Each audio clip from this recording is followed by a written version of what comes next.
ಚಿಕ್ಕಮ್ಮನನ್ನೇ ಹೊರದಬ್ಬಿದ ಮಕ್ಕಳು, ನೆಲೆಯಿಲ್ಲದೆ ಅನಾಥರಾದರೂ ಹಿರಿಯ ಜೀವಿಗಳು.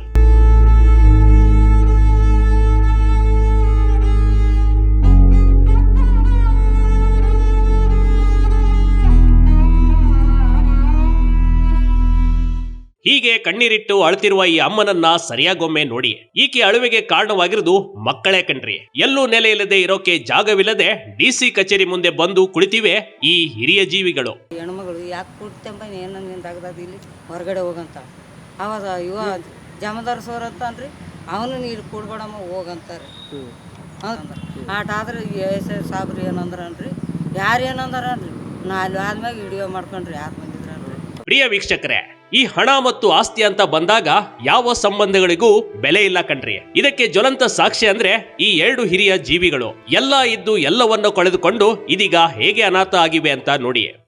ಯಾಕೆ ಪೊಲೀಸ್ ಸ್ಟೇಷನ್ ರಕ್ಷೆ ತೊಳಿಲ್ಲ ಅಂದ್ರೆ ಎಲ್ಲಿಗೆ ಹೋಗ್ತಾರ? ಪೊಲೀಸ್ ಸ್ಟೇಷನ್ನೇ ತೊಳವಲ್ದು. ನಾ ಹೆಂಗೆ ಠಾಣ ಇರಲಿ ಅಂತ ನಾವು ಹೋಗೋದು ಆಗೋದಿಲ್ಲ ನೋಡ್ರಿ. ನಾವು ಹೇಳ್ತೀವಿ ಅವ್ರನ್ನ ಒಳಗಾಕ್ಬೇಕು ಒಂದು. ಅಂದ ಹಾಗೆ ಈ ರೀತಿ ದೃಶ್ಯಗಳು ಕಂಡು ಬಂದಿದ್ದು ಯಾದಗಿರಿ ಎಸ್ಪಿ ಕಚೇರಿಯ ಮುಂದೆ. ಈ ಹಿರಿಯ ಜೀವಿ ಅಂಬಮ್ಮ ಹಾಗೂ ಭೀಮಣ್ಣ ಯಾದಗಿರಿ ಜಿಲ್ಲೆಯ ಸುರಪುರ ತಾಲೂಕಿನ ಕರಡಕಲ್ ಗ್ರಾಮದವರು. ಇವರ ಸ್ಥಿತಿಗೆ ಬರಲು ಕಾರಣ ಅವರ ಅಣ್ಣನ ಮಕ್ಕಳು. ಅಭಿಷೇಕ ಮಗ ಕೊಡ್ದಾರೆ. ಮನೆಗೆ ಬಂದು 7:30 ಆಗಿತ್ತು, ರಾತ್ರಿ 7:30 ಆಗಿತ್ತು. 7:30ಗೆ ಬಂದಿಗೆ ಅವ ಕಾರ್ ತೊಗೊಂಡು ಕೂಸಕ್ಕೆ ಬಂದ. ನಾವು ಮುಸುರು ತಿಕ್ಕಾಕತ್ತಿದ್ದೆ. ಕಾರ್ ತೊಗೊಂಡು ಕೂಸಕ್ಕೆ ಬಂದಗಳ ಏನದ ಹಿಂಗೆ ಎಳ್ದಳ್ರಿ ನಮ್ಮ ಸಸಿ. ಎಳ್ದಿಗೆ ಏನು ಮಾಡಿಬಿಟ್ಟಾರ, ಇದು ಬಂದು ಸಸಿಗೆ ನಮ್ಗೆ ಭಾಳ ಮಾನಭಂಗ ಮಾಡ್ಯಾರ. ಏನೊಂದು ಅದು ಏನು ಯಾವತ್ತು ಮೇಮ್ಯಾಗ ಸ್ಯಾರಿಗಿದ್ದಿದ್ದಿಲ್ಲ, ಕೂದಲು ಹಿಡಿದು ಗಂಡು ಮಕ್ಳು ಅವ್ರಿ 5-6 ಮಂದಿ ರೀ. ನಾವು 2 ಅತಿ ಸಸಿರಿ, ಮನೆಯಾಗ ಯಾರಿಲ್ಲ. ಇಲ್ಲಿ ಭೀಮಣ್ಣ ಅಣ್ಣನ ಮಕ್ಕಳು ಜಮೀನಿನ ದಾರಿ ವಿಚಾರವಾಗಿ ಅಮ್ಮಂಬಾಳ ಮೇಲೆ ಹಲ್ಲೆ ಮಾಡಿದ್ರು. ಇದರಿಂದ ನೋವಿಗೆ ಒಳಗಾದ ಅಮ್ಮಮ್ಮ ಈ ಬಗ್ಗೆ ಕೆಂಪಾವಿ ಠಾಣೆಯಲ್ಲಿ ಕೇಸ್ ದಾಖಲಿಸಿದ್ದಳು. ಇದೇ ವಿಚಾರವಾಗಿ ಇಬ್ಬರು ವೃದ್ಧ ದಂಪತಿಗಳಿಗೆ ಭೀಮಣ್ಣನ ಅಣ್ಣನ ಮಕ್ಕಳು ಜೀವ ಬೆದರಿಕೆ ಹಾಕಿದ್ದಾರೆ. ಊರಿನಲ್ಲಿ ಕಂಡು ಬಂದ್ರೆ ಸಾಯಿಸುವುದಾಗಿ ಹೇಳಿದ್ದಾರೆ. ಗಂಡನ ಅಣ್ಣನ ಮಕ್ಕಳಾದ ಮಹದೇವಪ್ಪ, ಸಿರಪ್ಪನಿಂದ ಜೀವ ಬೆದರಿಕೆ ಕಾಡ್ತಿದೆ ಅಂತಾರೆ ಅಮ್ಮಮ್ಮ. ನನ್ನ ಮಗನಿಗೆ ನನಗೆ ಸಸಿಗೆ 3 ಅವ ಇಲ್ರಿ, ಇದ್ದಿದ್ದಿಲ್ರಿ ಸುಳ್ಳಾಡು. ನಿಮ್ಮ ಗಂಡವ್ರು ಇರಲಿಲ್ಲ? ಅವ್ರು ಇದ್ದಿದ್ದಿಲ್ರಿ. 3 ಹೊಡ್ದಾರ ನೋಡಿ. 8 ಮಂದಿ ಕಾಲ ಅಭಿಷೇಕ ಒಮ್ಮೆ ಜಗಳ ಆಗ್ಯದ್ರಿ. ಮತ್ತೆ ಮನೆಗೆ ಬಂದು ಹೊಡ್ದಾರ್ರಿ. ಮತ್ತೆ ಮುಂಜಾನೆ ಹೊಡ್ಲಕೈತ್ರಿ. ನಾ ಠಾಣಕ್ಕೆ ಹೋಗಿನಿ. ಸೇಫ್ಟಿಗಂತ ಠಾಣಕ್ಕೆ ಹೋಗಿವ್ರಿ. ಅಟ್ರ ಮ್ಯಾಗ ನಮ್ಗೆ ಸೇಫ್ಟಿ ಬೇಕ್ರಿ. ಅವ್ರನ್ನ ಒಳಗೆ ಹಾಕಬೇಕ್ರಿ. ನಮ್ಗೆ ಅವ್ರಿಗೆ ಆಗಳ ಹಾಕಲ್ಲ, ನಾನು ನೆಮ್ಮದಿನ ಇರಲ್ರಿ. ಇದಕ್ಕಂತ ನಮ್ಗೆ ಹೊಡಿತೀವಿ. ಈ ಸಲ ಒಂದು ಜೀವ ತೊಗೊಂಡ್ರೆ ಸ್ಟೇಷನ್ ಕೂತಾರತ್ರಿ ಅವ್ರು ನಮ್ಗೆ ಹೊಡೆದ್ಗೆ. ಗಂಡನ ಅಣ್ಣನ ಮಕ್ಕಳ ಭಯಕ್ಕೆ ತಮ್ಮ ಊರು ಮನೆ ಬಿಟ್ಟು ಈ ದಂಪತಿಗಳು ಸದ್ಯಕ್ಕೆ ಊರೂರು ಅಲಿಯುವಂತಾಗಿದೆ.